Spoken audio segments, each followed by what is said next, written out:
C'est l'heure de la chronique internationale de Mathieu Jolivet. L'armée russe avance toujours sur la ligne de front. Elle encercle actuellement des soldats ukrainiens dans la ville de Myrnograd, près de Pokrov, dont la prise est revendiquée par le chef d'état-major des armées russes. Cette armée, Mathieu Jolivet, elle ne tiendrait pas sans Rostec.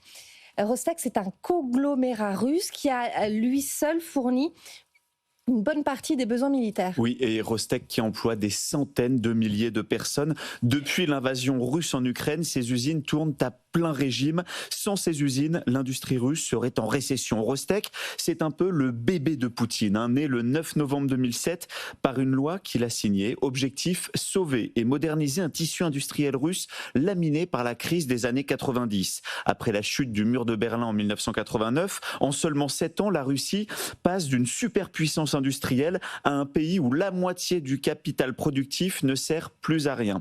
À l'époque, 4 Russes sur 10 vivent sous le seuil de la pauvreté et la chute du PIB est plus violente en Russie que celle de la Grande Dépression américaine.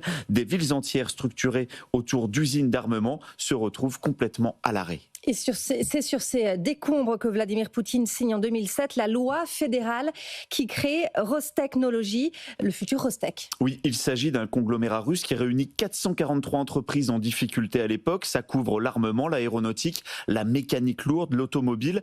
À sa tête, Poutine place un proche de longue date, Sergueï Tchemezov, ancien du KGB, qui a servi avec lui à Dresde au sein de l'entité Lutsch. Il s'agit d'un dispositif de surveillance industrielle et de collecte de renseignements technologiques en Allemagne de l'Est. De son côté, Poutine était chargé du contre-espionnage et du suivi politique. À sa nomination en 2007, l'industrie d'armement redevient une priorité nationale. Le Kremlin injecte alors des capitaux, il lance de nouveaux programmes. Rostec modernise ses lignes, il relance sa production. En quelques années, le groupe va passer de 400 à plus de 600 entreprises organisées en une quinzaine de holdings, majoritairement sur le militaire. Et alors Mathieu, comment se porte Rostec depuis l'invasion russe en Ukraine? Eh bien, depuis le 24 février 2022, les usines tournent à plein régime, mais les exportations, elles plongent sous le coup des sanctions internationales. Malgré ces sanctions, la Russie a réussi à importer de Chine plus de 22 000 machines dites CNC entre 2023 et 2024. Il s'agit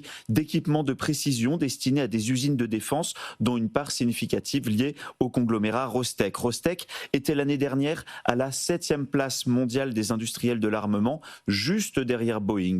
Mais le conglomérat russe doit désormais faire face à une pénurie de main-d'œuvre. L'armée est en train de recruter massivement des ouvriers qualifiés, ce qui assèche les usines. Pour pallier ce manque, Rostec vient de lancer un programme en Russie afin de former des étudiants vénézuéliens. Selon l'Institut de prévision économique lié au Kremlin, l'industrie civile se contracte, elle, de 0,3% chaque mois. Qu'est-ce que ça veut dire? Ça veut dire que sans Rostec, l'industrie russe entrerait techniquement en récession industrielle.